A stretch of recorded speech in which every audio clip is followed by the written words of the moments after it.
The CIA gets a little weird, a game I hate, and the US drops a bomb on this day. Welcome back to On This Day. Today's date is April 13th, 2022. It is the 103rd day of the year. There are 262 days left in 2022. It's the 15th Wednesday in the 16th week, and you got 69 days left until summer. Today is National Scrabble Day. Today is April 13th, and that is Alfred Butts, the inventor of Scrabble's birthday. He gave the world the iconic board game now played all over the world. Today, more than 7 decades later, we live for triple word scores, not to mention the strategic use of that mysterious blank tile. That's what it says from the website. It's an interesting story how it came about. Alfred Butts was an out-of-work architect during the Great Depression, living in Jackson Heights, New York. And in his free time, he decided he wanted to make a board game. And he thought of different ones, like he broke them down into categories. There were numbers games like dice and bingo and things like that. And then you had checkers and chess. And then he finally decided that he would kind of venture into the word game and anagrams, things like that. After several different designs, he finally came up with the Scrabble that we know and love today. Actually, you may love it. I can't stand the game. It takes up too much of my time, and I never win, so I just hate it. I saw an interview with his grandson. He died in 1993 at the age of 93.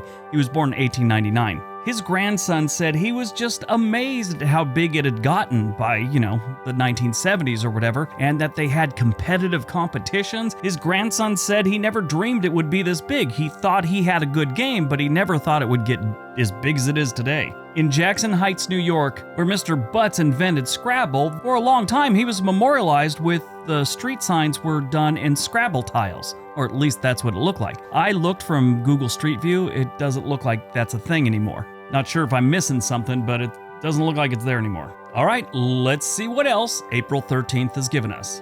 1777, the American Revolutionary War. American forces are ambushed and defeated in the Battle of Bound Brook in New Jersey.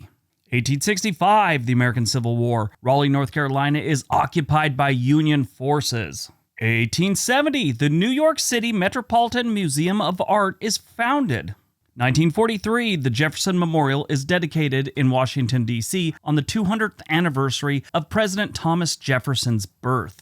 1953, CIA Director Allen Dulles launches the mind control program Project MKUltra.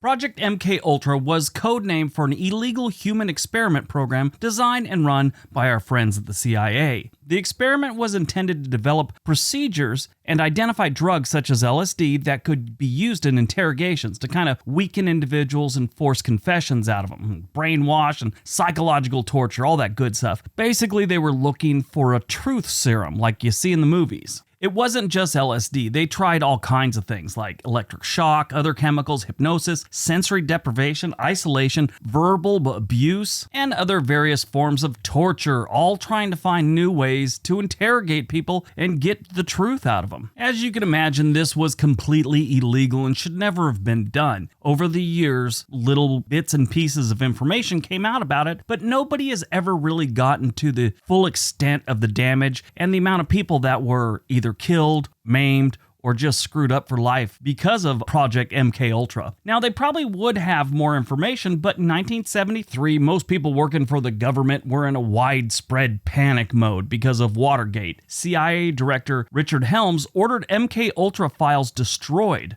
And of course, the people in charge of things followed orders, and they destroyed almost everything that had to do with it. But then, a couple years after the big purge of all the documents, they found out there was about 20,000 more documents that they never found because they were improperly stored. They didn't know they were there. There were Senate hearings and all kinds of weird stuff. In the end, there was too many lawsuits to go over right now, but a lot of people that were experimented on in these programs that had died, well, they settled out of court and their families got good chunks of change. All these years later, little bits and pieces of it will spring up in conspiracy theories, and it's always referenced by people that are into conspiracies when they're saying something else is going on, and they'll kind of throw in just like MKUltra, that type stuff. 1976, the United States Treasury Department reintroduces the $2 bill as a Federal Reserve note on Thomas Jefferson's 233rd birthday as part of the United States bicentennial celebration. 1997, Tiger Woods becomes the youngest golfer to win a Masters tournament. He only turned professional at age 20, and by 21,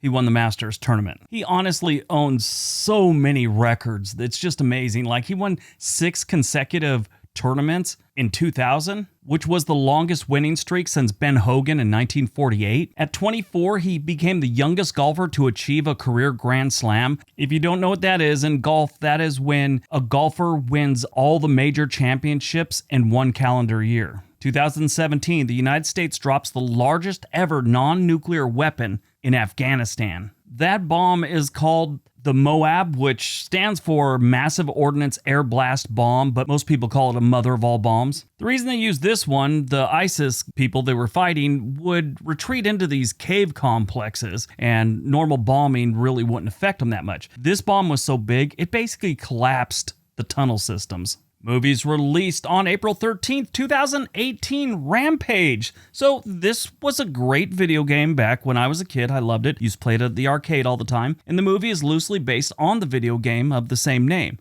In the game, you get to play one of like 4 monsters that's attacking buildings and stuff, kind of like a Godzilla type thing. And then you fight each other and you try and tear down buildings at the same time. It's a lot of fun back in the day when that kind of game was a lot of fun. Now there's so many better games. But anyway, so they kind of did this movie on it, and it starred The Rock, and it was pretty good. Don't go out of your way to see it, but it was pretty good. Born on April 13th, 1946, Al Green, R&B singer known for being one of the all-time great soul singers. He's known for songs like Tired of Being Alone, Let's Stay Together, I Can't Get Next to You, so many other ones. That guy can hit some notes. He was pulled out of his first band by his abusive father for listening to Jackie Wilson. He is a member of the Rock and Roll Hall of Fame.